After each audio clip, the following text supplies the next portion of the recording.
Kyantwala 5 kusinza byaŋŋambye enkalu zawedde zo zinkugalu zawedde ate aŋŋamba ebigenda okunkolako eddagala egenda okunkolako naye akuwa opusoni osobola ebyofunira wikizooke naye wata olyofunidde buli kintu kyaggambye ogenda kuwayo emitwalo 5 kisinzira ddagala bika ki byagenda okukuwa naŋŋamba ogenda kufunira eggi eryenkoko etazaalangako kubayita omuseera naye nga mweru ate otegeera otya nti kati lino lya nkoko myufu no lya njeru anti liryakutumye eggi oza kuteera kali akakakuliza oba tosobole ogenda kuwa ssente tukuleetere ogenda kunfunira paadi y'omuwala atazaalangako ng'ekosebwa ate nga iri first time yogenda mu period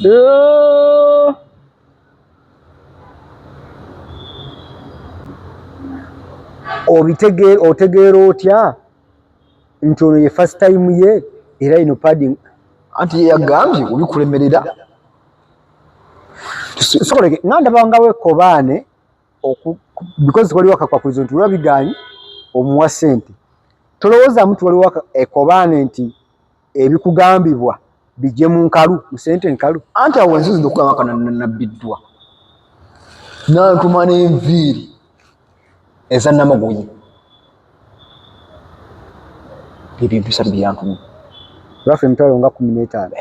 that is oba tobifune naŋŋamba obyomala obifuna tugendagenda mu masaŋŋanzira obinaabye emisana ku 6 ogw'omutuntu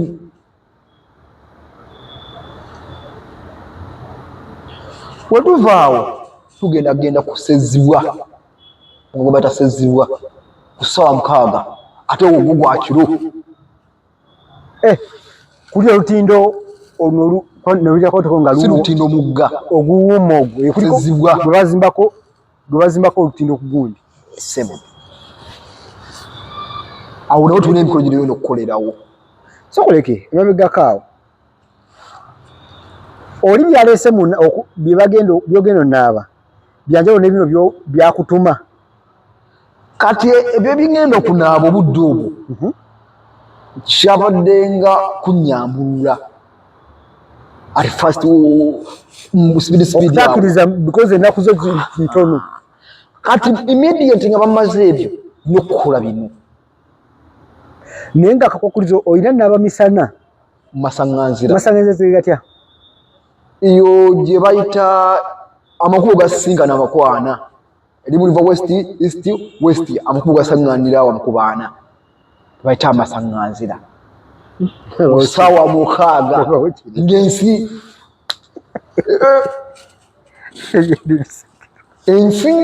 kugambe ntya ebyembi bisekerwa misana tuku ng'ensi yonna eraba weyambule ogende masaŋŋanzira weyambule onaabe weyambule bwe kinema fa awo ebibuuzo oyinza otabisobola bibuuza nga gwowuliriza kwanza unatandikidde okuzuukukira bano beniko bali mukunziba otandise okwebuuza nagambyemu munange ejjali musawo osanga ayinayo obusaŋŋanzira bwe bwamanyi agenda okuntwala nemumamuko naye wagambye tugende kusaba 6 ku mugga nsaasire okuseka naye sezibwa mwetagala musaba 6 gwekiro bamu akafaananyi akutuma wakati mu kkubo masaŋŋanzire obala otya nti wali bantu bajjo naabe oba tofaayo ku bantu ofaayo obulamu tebulina sifeeya tugende maaso kati awo kusezibwa banafe abamanyi sezibwa omwetata amusaba 6 gwekiro oba kyennyo osa ogendayo kusezibwa 6 gwekiro weeyambula enguuyi osale nga wazaalibwa ku mukago gw'ekiro omuntu akusangamu tuli mu kutaasa bulamu nabudde kayunga n'obutundu obuliraanyeewo eddogo eriyo litunga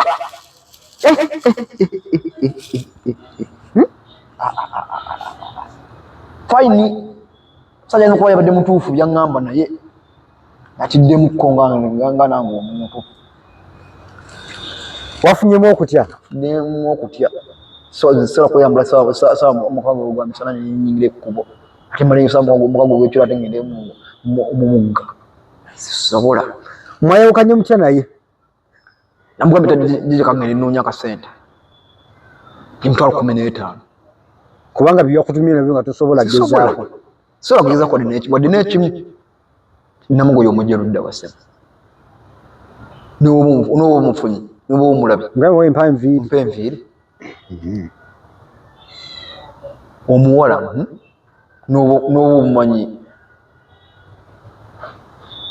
oyo mwana muto kyagendemu omutane oli musaba paadi ye gyakozeza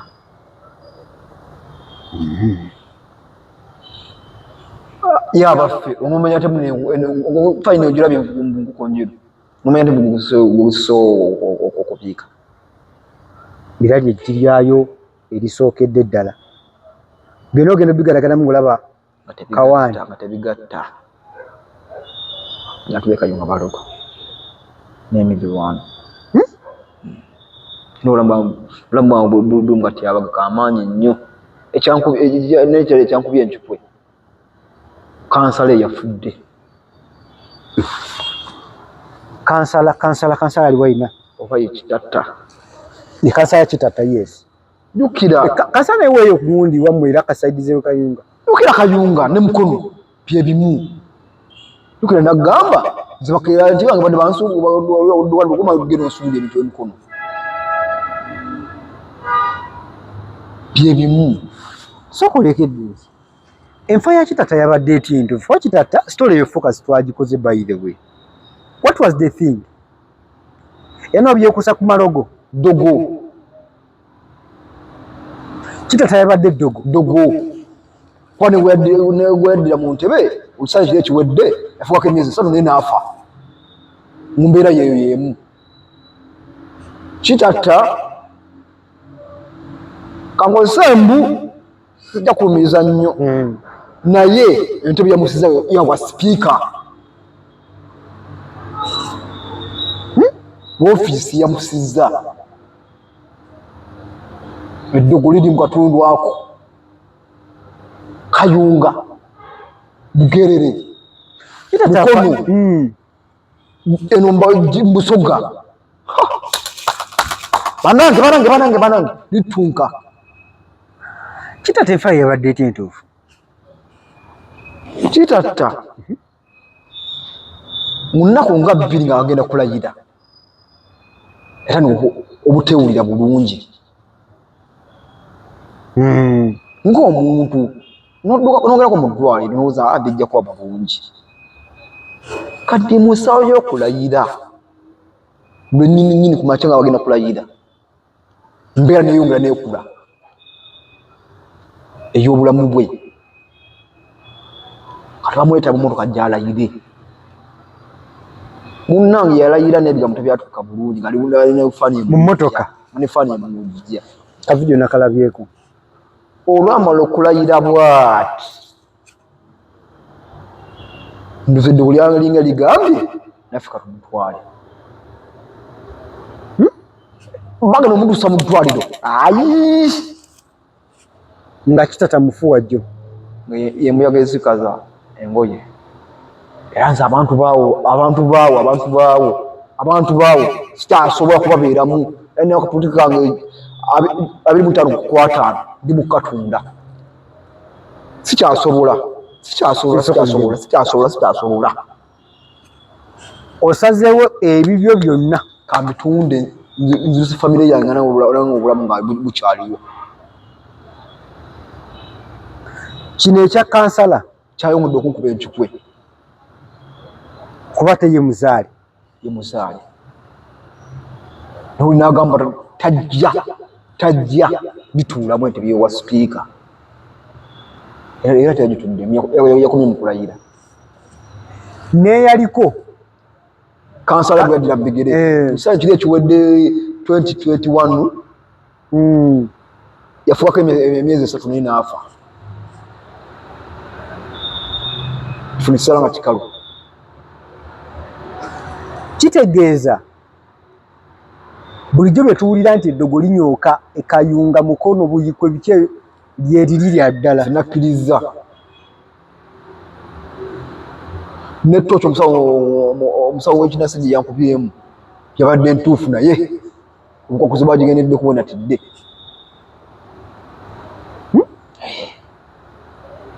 nolowooza nti bino biraka bya kifere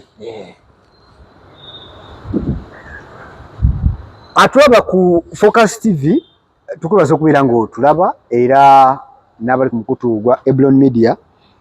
era mukola kyamaanyi olunaku lwaleero nga bagambye nti emboozi yayo oyinza obutawooma eriggwe abadde agigwamu obugwi naye ate abadde agigoberera yamanyi kikitegeeza era wawe tutuuse tutya wano leero bwe tuli byonna twagala okulaba nga artist mukama abasobozesezza ebitunaye omuzira ekisa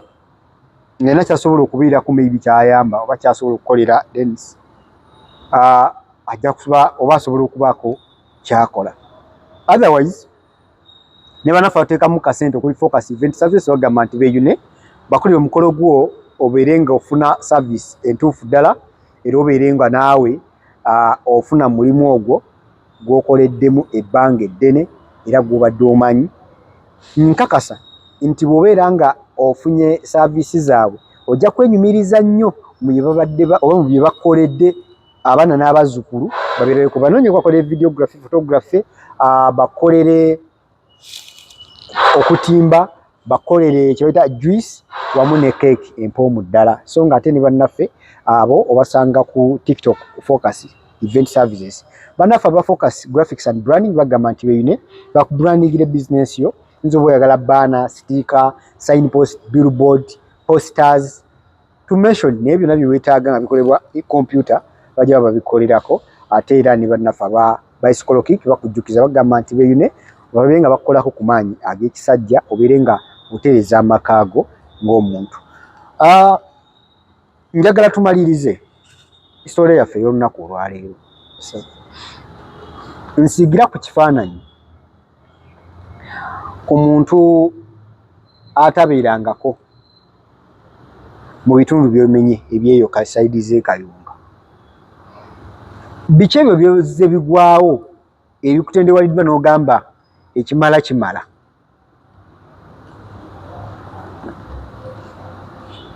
enfa ya kansala enfa ya kalangwa enfa ya RDC lwakuba yo teyagenda nnyo mu mawulire naye enfa ezo ku bantu abawangalira Kayunga bo basobola zitegeera Kayunga oba oli wa muto mukalunga nze wembadde nkuwa amagezi ga buliwo atagana genda Kayunga tugula Kayunga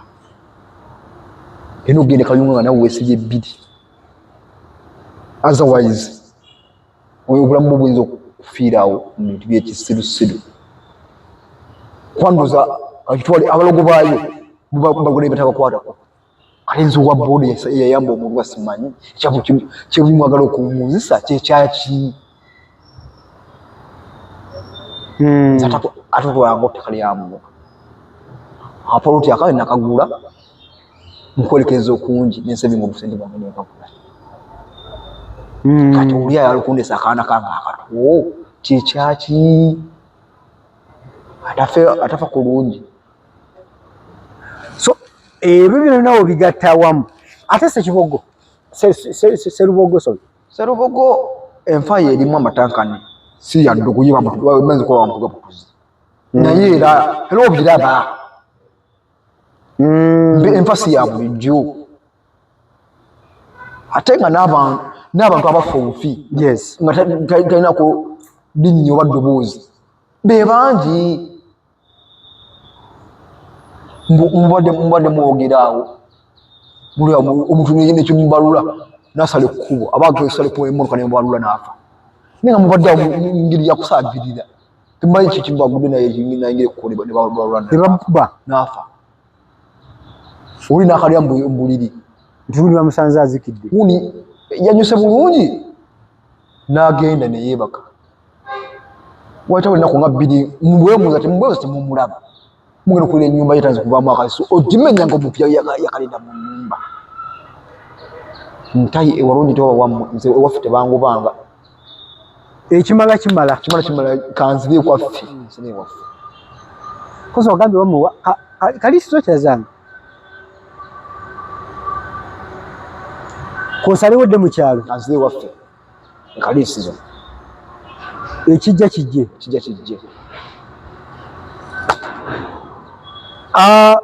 tokyakuba mulanga eri bantu kubaako kibayamba emiranga nagikuba nenkoowa nabo benyeza okubira emiranga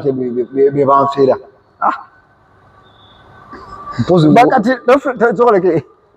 toba mwavu nantondo bwange obuntu okuyambaku tekugwajo pozi wengala kunjo kyayo nkalu bweyaniriza nebyogamba mu connecting kugundi wabitoye lawo nala okunyamba anyambe gaita ku simu zo simu kweze ku mutugo ata inayo akalimu ngasika boda nawa musimu butaba ko bisanyizo by'amaanyi banza okugaba munna oyigirize sibwa wagule leta professional yo sina professional dinakoma nakoma musenya 5 so liwa bayina omulimu gwalina nga gusobola okukolebwa nga teguliko that gundi oli free ogenda okutapa kale tetuyinza kubanga tusuka wano obadde mulabi mulungi okuva gye twatandikidde mpaka wano era nnyongera okutegeeza nti gwatandika kusubscribinga nkusaba subscribinga tubeere nga naawe ofuuka family eya Focus TV tubeere nga tutambulira wamu naawe nze adde Wilberforce Kimeme Muyanja tusikane nate mu video ezijja mu maaso awo for now bye bye